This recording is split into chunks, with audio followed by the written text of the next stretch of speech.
நரகம் by Don brown. அத்தியாயம் 79. ரியாலோடா பாலத்தில் சுற்றுலாவாசிகளை நெருக்கி அடித்துக் கொண்டு சென்ற சியானா மீண்டும் ஓடத் தொடங்கியிருந்தாள். போண்டோ மென்டாவின் காசெல்லோவின் கால்வாய் வழியாக தாவிச் சென்று கொண்டிருந்தாள். அவர்கள் ராபர்ட்டை பிடித்துவிட்டார்கள். கருவறைக்குள்ளாக தெரிந்த சுவர் விளக்கை நோக்கி சோல்ஜர்கள் அவரை இழுத்து வெளியே தள்ளிய போது மேலே இருந்த தன்னை நோக்கி பார்த்த அந்த கண்களை இப்பொழுதும் அவளால் காண முடிந்தது. அவரை பிடித்தவர்கள் விரைவிலேயே அவரை பேசவும் வைத்து விடுவார்கள் என்ற சின்ன சந்தேகம் அவளிடத்தில் இருந்தது. ஏதோ ஒரு வகையில் அவர் கண்டுபிடித்த எல்லாவற்றையும் அவர் சொல்லிவிடக்கூடும். நாம் தவறான நாட்டில் இருக்கிறோம். இதில் இன்னும் துயரமான விஷயம் என்னவென்றால், அவரை பிடித்து சென்றவர்கள் இந்த பிரச்சனையின் உண்மையான இயல்பை லெங்டனிடம் சொல்ல காலம் தாழ்த்த மாட்டார்கள். என்னை மன்னித்து விடுங்கள் ராபர்ட், எல்லாவற்றிற்காகவும் தான். எனக்கு வேறு வழியில்லை என்பதையும் தெரிந்து கொள்ளுங்கள். சியானா ஏற்கனவே அவரை தொலைத்து விட்டாள் என்பதுதான் நிஜம். இதோ இந்த வெனிஸ் மக்கள் திரளுக்குள் நடுவே தன்னுள் படிந்து போய்விட்ட நன்கு தெரிந்த தனிமைக்கு அவள் மீண்டும் ஆட்பட்டு விட்டாள். அந்த உணர்வு புதியது அல்ல. சின்ன வயதிலிருந்தே சியானா புரூக்ஸ் தனிமையைதான் உணர்ந்திருக்கிறாள். தனித்துவமான அறிவு ஜீவதனத்துடன் வளர்ந்த சியானா ஏதோ ஒரு அந்நிய நிலத்தில் ஒரு அந்நியரை போன்று தன்னுடைய இளம் பருவத்தை கடந்திருக்கிறாள். தனிமையான உலகில் மாட்டிக்கொண்ட ஒரு வேற்று கிரகவாசி.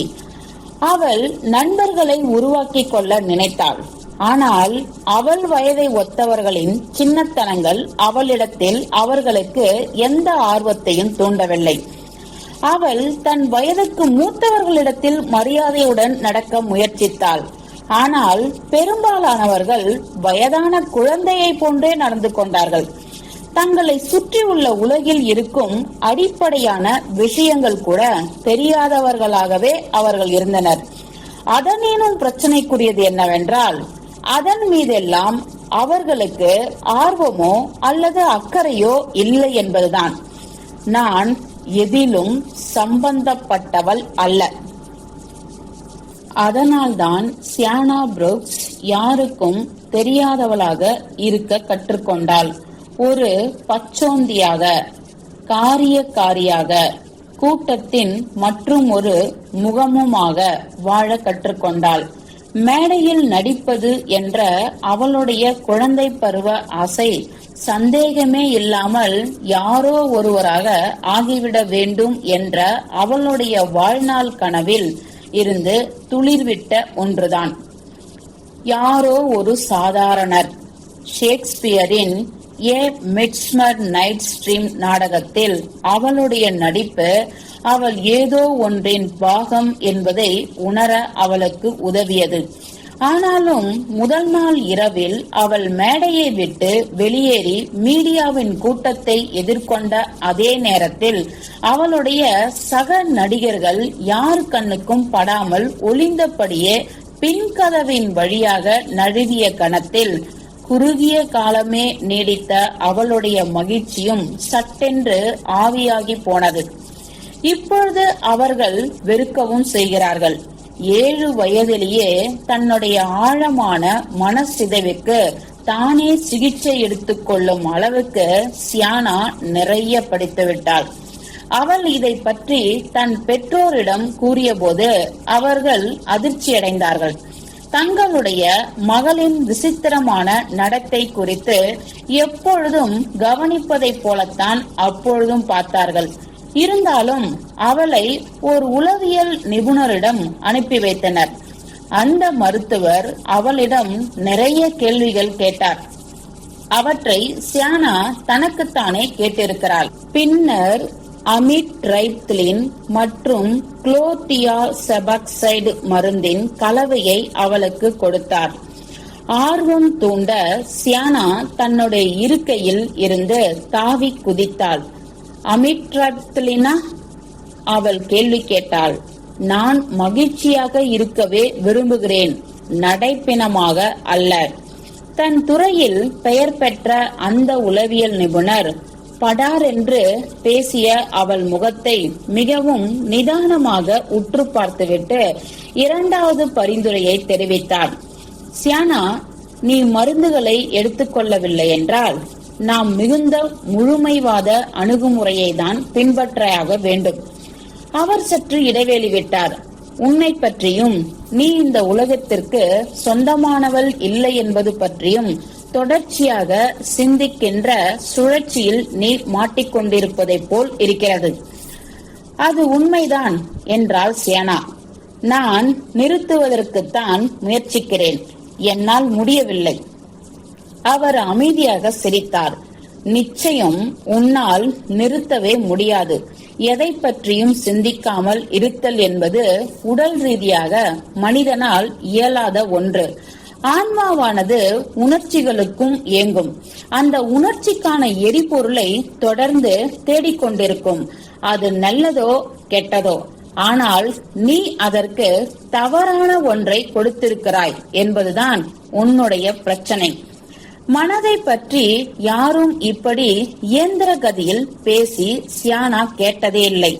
அவளுடைய ஆர்வம் உடனடியாக தூண்டப்பட்டது. நான் வேறு எரிபொருளை எப்படி கொடுப்பது? உன்னுடைய அறிவுசார் கவனத்தை நீ மாற்றி வைத்துக் கொள்ள வேண்டும் என்றார் அவர். தற்போது நீ உன்னை பற்றி மட்டுமே சிந்திக்கிறாய். அதற்குள் ஏன் உன்னால் பொருந்த முடியவில்லை என்றும் உனக்கு என்ன ஆயிற்று என்றும் கூட உனக்கு தெரியாமல் இருக்கலாம். அது உண்மைதான் என்றாள் சியானா மீண்டும்.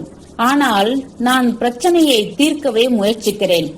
நான் பொருந்தி போகவே முயற்சிக்கிறேன். என்னால் பிரச்சனையை பற்றி சிந்திக்க முடியவில்லை என்றால் அதை என்னால் தீர்க்கவும் முடியாது. அவர் சிரித்துக் கொண்டார். பிரச்சனையை பற்றி சிந்திப்பதே உன்னுடைய பிரச்சனை என்று நான் நினைக்கிறேன். அவள் தன் மீது தன்னுடைய பிரச்சனை மீதுமே கவனம் செலுத்துவதை மாற்றிக்கொண்டு தன் கவனத்தை அவளை சுற்றியுள்ள உலகத்தின் மீதும் அதனுடைய பிரச்சனைகள் மீதும் திருப்ப வேண்டும் என்றும் அவர் பரிந்துரைத்தார். அப்போதுதான் எல்லாம் மாறியது. அவள் தன் மீது தானே இறக்கப்படுகின்ற நிலைக்கு தன்னுடைய ஆற்றல்களை செலவிடுவதை நிறுத்தத் தொடங்கினாள். மற்றவர்களுக்காக வருத்தப்படத் தொடங்கினாள். அவள் தர்ம செயல்பாடுகளில் ஈடுபடத் தொடங்கினாள். வீடற்றவர்களுக்கு உணவளித்தாள். பார்வை இல்லாதவர்களுக்கு புத்தகங்களை படித்து காட்டத் தொடங்கினாள். ஆச்சரியப்படும் வகையில் சியானா உதவி செய்த யாருமே அவள் வேறு விதமாக இருக்கிறாள் என்பதை கூட கவனிக்க கூட இல்லை.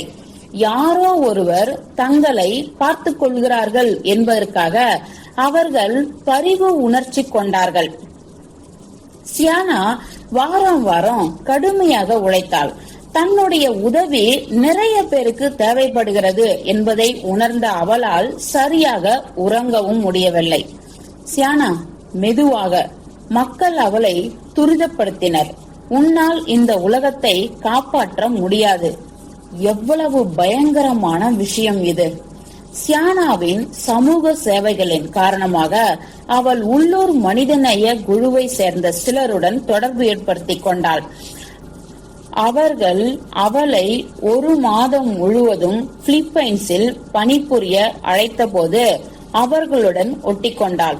உயிர் துடிப்புள்ள கடல் படுக்கைகளையும் அற்புதமான பள்ளத்தாக்குகளையும் கொண்டிருக்கும் புவியியல் அழகிற்கான அற்புத நிலம் என்று அவள் படித்திருந்த நாட்டுப்புற பகுதியில் வசிக்கும் மீனவர்களுக்கோ அல்லது விவசாயிகளுக்கோ தான் உணவளிக்க செல்வதாகத்தான் சியானா கற்பனை செய்திருந்தாள். அதனால் உலகிலேயே மக்கள் தொகை அடர்த்தி அதிகமாக உள்ள மணிலா நகரத்திற்கு அந்த குழுவினர் வந்து சேர்ந்தபோது சியானாவால் அதிர்ச்சிக்கு மட்டுமே ஆளாக முடிந்தது. அவள் ஏழ்மையை இந்த அளவுக்கு பார்த்ததே இல்லை. ஒரே ஒருவரால் எப்படி மாற்றத்தை உருவாக்கிட முடியும்? சியானா ஒவ்வொருவருக்கும் உணவளிக்கும் பொழுதும் கைவிடப்பட்ட 100கணக்கான கண்கள் அவளை வெறித்து பார்த்து கொண்டிருந்தன.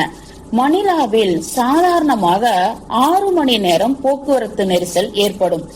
மூச்சை திணறடிக்கும் மாசுபாடு, அதிர்ச்சிகரமான பாலியல் வர்த்தகம், அதில் பெரும்பாலும் இளங்குழந்தைகளே ஈடுபடுத்தப்பட்டார்கள்.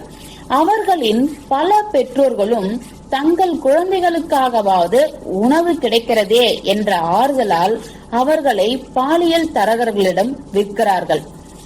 குழந்தைகள் விபச்சாரம், பிச்சைக்காரர்கள், பிக் பாக்கெட்டுகள் மற்றும் இன்னும் மோசமாக சொல்ல போனால் சியானாவுக்கு சட்டென்று வாதம் ஏற்பட்டு விட்டதை போல் இருந்தது. அவளை சுற்றிருக்கும் எல்லாவற்றிலும் உயிர் பிழைத்திருக்க வேண்டும் என்ற பிரதான உள்ளுணர்வினால் நசுக்கப்பட்ட மனித நேயமே காணப்பட்டது. நம்பிக்கையின்மையை எதிர்கொள்ளும் போது மனிதர்கள் விலங்குகள் ஆவார்கள். சியானாவுக்கு எல்லாவித மன இறுக்கங்களும் திருப்பி தாக்குவதை போல் இருந்தது. அவள் மனித குலம் என்றால் என்னவென்பதை சட்டென்று உணர்ந்து கொண்டாள். அழிவின் விளிம்பில் இருக்கும் உயிரினம். நான் தவறிழைத்து விட்டேன், அவள் நினைத்துக் கொண்டாள். என்னால் இந்த உலகத்தை காப்பாற்ற முடியாது.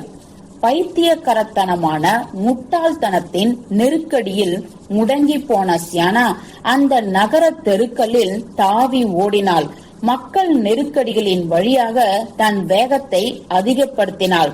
அவர்களை தள்ளிவிட்டாள், நெருக்கினாள், திறந்த வெளியே தேடிச் சென்றாள். மனித சதைகளில் எனக்கு மூச்சு திணறுகிறது. அவள் ஓடும்போது அவள் மீது படிந்திருந்த கண்களை அவளால் பார்க்க முடிந்தது. அவள் அவர்களுடன் சேர்ந்தவள் இல்லை. அவள் உயரமான, பார்க்க நன்றாக இருக்கும் தோள்களும் தனக்கு பின்னால் காற்றில் அலையாடும் பொன்னிற குதிரைவால் கொண்டையும் உடையவள். அவள் நிர்வாணமாக ஓடுவதைப் போல் ஆண்கள் அவளை வேடிக்கை பார்த்தார்கள். அவளுடைய கால்கள் இறுதியாக சோர்வடைந்த போது அவள் எவ்வளவு தூரம் ஓடி வந்திருக்கிறாள் என்றோ, அவள் எங்கே சென்று சேர்ந்திருக்கிறாள் என்றோ அவளுக்கு எதுவும் தெரியவில்லை. தன்னுடைய கண்களில் இருந்து கண்ணீரையும் கவலையும் துடைத்துவிட்டு கொண்ட அவள் அப்பொழுது ஒரு வகையான சீரிழந்த பகுதியில் நிற்பதை தெரிந்து கொண்டாள். அது துருப்பிடித்த உதிர்ந்த உலோகங்களும் உப்பிய கார்ட்போர்டு பலகைகளையும் கொண்டிருந்த மோசமான பகுதியாக காட்சியளித்தது. அவளை சுற்றி இருந்தவை எல்லாம் குழந்தைகளின் வீறிட்ட அழுகையும் காற்றில் தொங்கிக் கொண்டிருந்த மனித கழிவுகளும் தான். நான் நரகத்தின் வாசல் வழியாக ஓடி வந்திருக்கிறேன். டூரிஸ்டா? ஓர் ஆழமான குரல் அவளுக்கு பின்னால் இருந்து கேட்டது. எவ்வளவு? தன்னை நோக்கி 3 பேர் வருவதை சியானா திரும்பி பார்த்தாள். ஓநாய்களைப் போல் அவர்களுக்கு ஒழுகிக் கொண்டிருந்தது. தான் ஆபத்தில் இருக்கிறோம் என்பதை சட்டென்று தெரிந்து கொண்ட அவள் பின்னால் திரும்ப முயற்சித்தாள். ஆனால் அவர்கள் அவளை வளைத்து பிடித்தனர். மந்தையை நோக்கி பாய்ந்த வேட்டை மிருகங்களைப் போல் காணப்பட்டனர். சியானா உதவி கேட்டு கத்தினாள். ஆனால் அவள் அழுகையை யாரும் கவனிக்கவில்லை. வெறும் 15 அடிகளுக்கு அப்பால் ஒரு வயதான பெண் சோர்வுற்றும் துருப்பிடித்த கத்தியால் வெங்காயத்தை சீவிக்கொண்டும் உட்கார்ந்திருந்தாள். சியானா கத்திய போது அந்த பெண் திரும்பி கூட பார்க்கவில்லை. அவர்கள் அவளை வளைத்து பிடித்து சிறிய குடிசைக்குள் இழுத்துச் சென்றனர். நடக்கப் போவதை பற்றி சியானாவால் கற்பனை கூட செய்ய முடியவில்லை. அந்த திகிலே அவளை தின்று கொண்டிருந்தது. தன்னால் முடிந்தவரை அவள் போராடினாள். ஆனால் வலுவாக இருந்த அவர்கள் அவளை சட்டென்று ஒரு பழைய மண்ணேறிய மெத்தையில் கிடத்தினர்.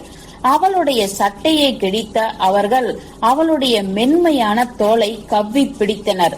அவள் கத்திய போது அவளை மூச்சடைய செய்ய வைக்கும் வகையில் ஒரு கிழிந்த துணியை அவள் தொண்டையில் ஆழமாக திணித்தனர். பின்னர் அவளுடைய வயிற்றில் உதைத்து படுக்கையில் குப்புற படுக்க வைத்தனர். உலகத்தின் இத்தகைய துயரங்களுக்கு மத்தியிலும் கடவுள் நம்பிக்கை உள்ள இந்த பாவப்பட்ட ஆன்மாக்களின் மீது சியானா புரூக்ஸ் எப்பொழுதுமே கருணை கொண்டிருந்தாள். ஆனாலும் இப்பொழுது அவள் தனக்காக பிரார்த்திக்க வேண்டியிருந்தது. அவள் தன் முழு மனதாலும் பிரார்த்தித்தாள். தயவு செய்து இந்த சாத்தான்களிடம் இருந்து என்னை விடுவித்து விடுங்கள் இறைவா. அவள் பிரார்த்தனை செய்தாள் என்றாலும் கூட அவர்கள் சிரிப்பதை அவளால் கேட்க முடிந்தது. உதைத்துக் கொண்டிருக்கும் அவள் கால்களின் வழியாக அவளுடைய ஜீன்ஸை கழற்றும் போது அவர்கள் அவளை கேலி செய்து கொண்டிருந்தனர். ஒருவன் அவள் முதுகில் ஏறி உட்கார்ந்தான். வியர்வையுடன் கடுகடுவென்றிருந்த அவனுடைய உடல் அவள் தோளில் அழுத்தியது. நான் ஒரு கன்னிப்பெண் என்று நினைத்து கொண்டாள் சியானா. எனக்கு இப்படித்தான் நடக்க வேண்டுமா? சட்டென்று அவளுக்கு பின்னால் இருந்தவன் அவளிடமிருந்து தாவி குதித்தான். அவர்களுடைய கேலியும் கிண்டலும் கோபமும் பயமுமாக மாறிப்போயின. சியானாவின் முதுகில் உருண்டு கொண்டிருந்த வெதுவெதுப்பான வியர்வை சட்டென்று வழிந்தோடியது. அது சிவப்பு திட்டுகளாக அந்த மெத்தையில் சிந்தியது.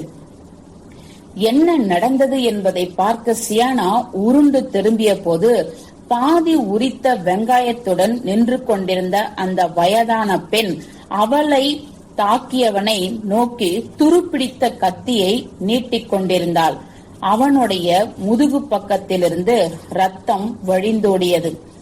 அந்த வயதான பெண் மற்றவர்களை அச்சுறுத்தும் வகையில் முறைத்தாள். மற்ற மூவரும் உடனடியாக ஓடிச் செல்லும் வரை அவர்களை நோக்கி ரத்தம் தோய்ந்த அந்த கத்தியை அங்கும் இங்கும் ஆட்டினாள். எந்த வார்த்தையும் சொல்லாமல் தன்னுடைய உடைகளை எடுத்து அணிந்து கொள்ள அந்த பெண் சியானாவுக்கு உதவினாள்.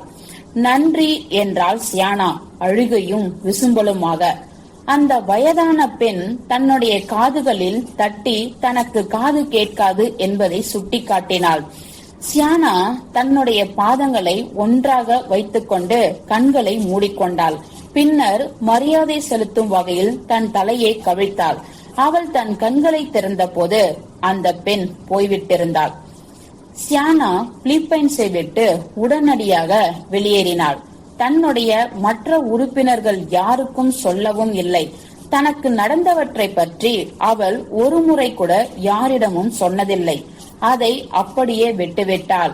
எல்லாம் மறைந்துவிடும் என்று அவள் நம்பினாள். ஆனால் அது இன்னமும் மோசமாவதை போன்றே இருந்தது. சில மாதங்களுக்கு பின்னர் இரவு நேர அச்சுறுத்தல்கள் அவளுக்கு ஏற்பட்டன. அவளால் எங்கும் பாதுகாப்பாக உணர முடியவில்லை.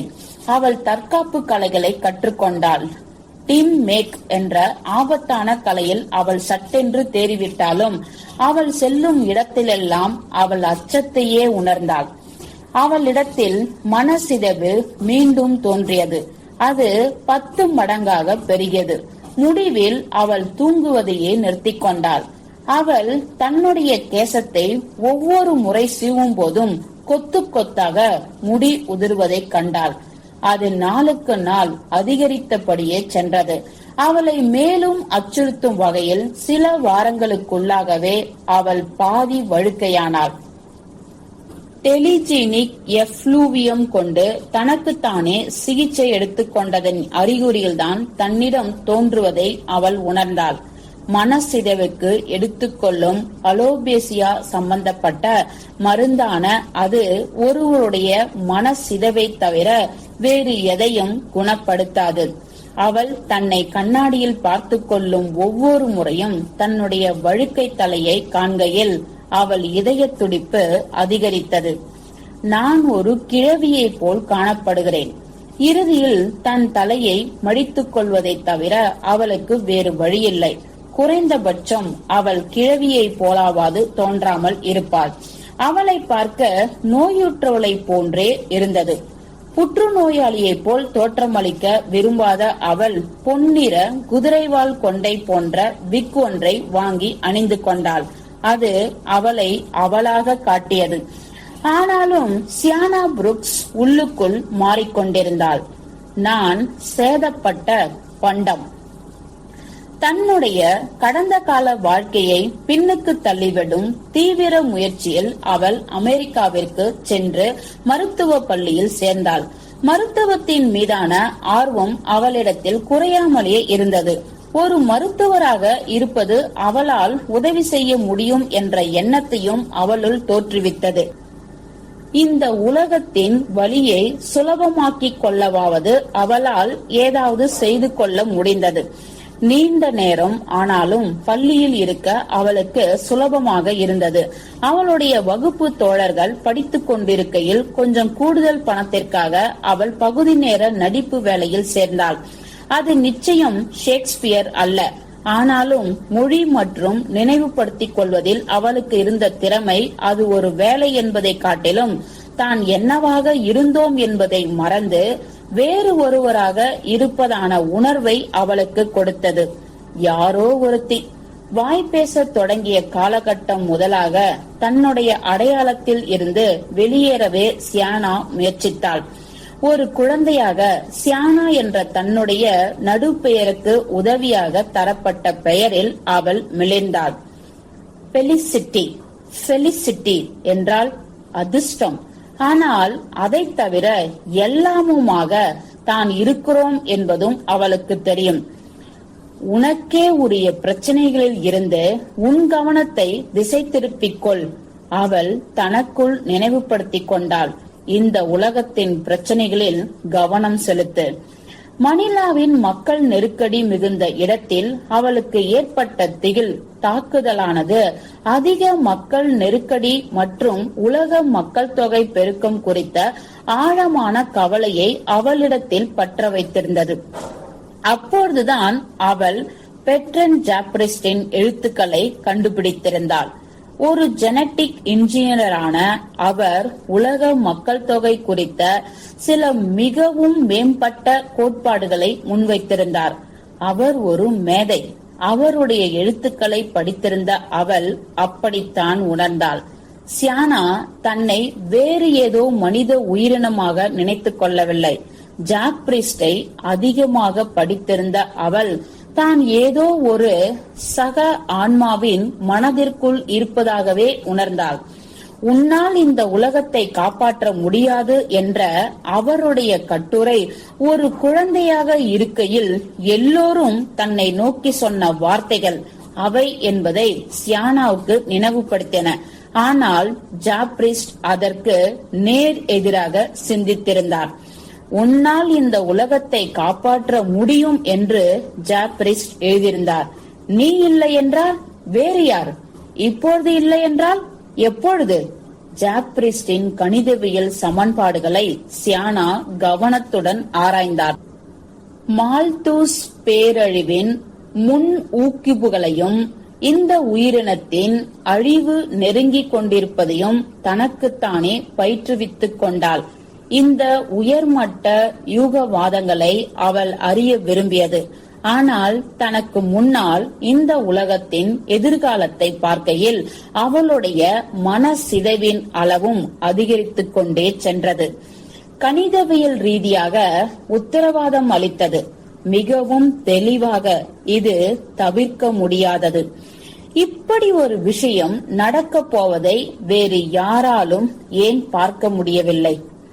அவருடைய கருத்தாக்கங்களால் அவள் அச்சுறுத்தலுக்கு ஆளாகியிருந்தாலும் ஜாப்ரிஸ்ட் மீது சியானாவுக்கு பேரார்வம் ஏற்பட்டது. அவள் அவருடைய விரிவுரைகளின் வீடியோக்களை பார்த்தாள். அவர் எழுதிய எல்லாவற்றையும் படித்தாள்.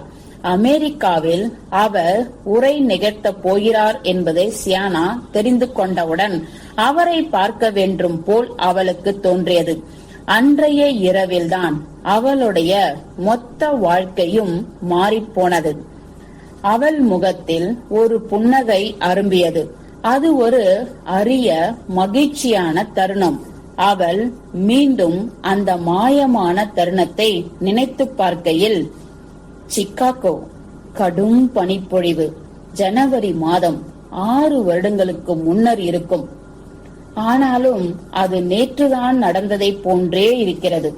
பிரமாதமான வேகத்தில் காற்று வீசிக்கொண்டிருக்க நான் அந்த பனிப்பொழிவில் நடந்து கொண்டிருந்தேன். கண்ணை கூச செய்யும் மின் ஒளியை மறைக்க சட்டை காலர்களை மேலே தூக்கிவிட்டிருந்தேன். குளிர்ச்சியாக இருந்த போதும் நான் சென்ற சேரும் இடத்தில் இருந்து என்னை எதனாலும் ஒதுங்க செய்ய முடியாது என்று எனக்கு நானே சொல்லிக் கொண்டேன். இன்றிரவு மாபெரும் பெட்ரன் ஜாப்ரிஸ்ட் பேசுவதை நேரடியாக கேட்க எனக்கு வாய்ப்பு கிடைத்திருக்கிறது. பெட்ரன் ஜாப்ரிஸ்ட் மேடையில் ஏறிய போது அந்த கூடம் ஏறக்குறைய காலியாக இருந்தது.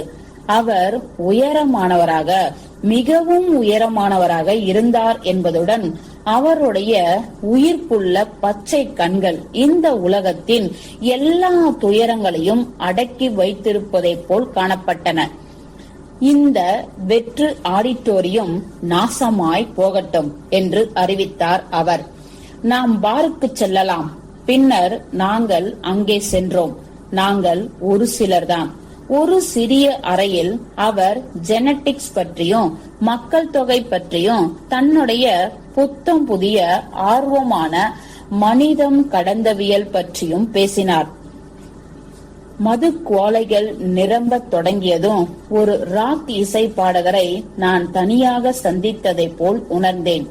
என்னை ஒவ்வொரு முறையும் ஜாப்ரிஸ்ட் பார்க்கும்போது அவருடைய பச்சை நிற கண்கள் என்னுள் முற்றிலும் எதிர்பாராத உணர்வை பற்ற வைத்தது.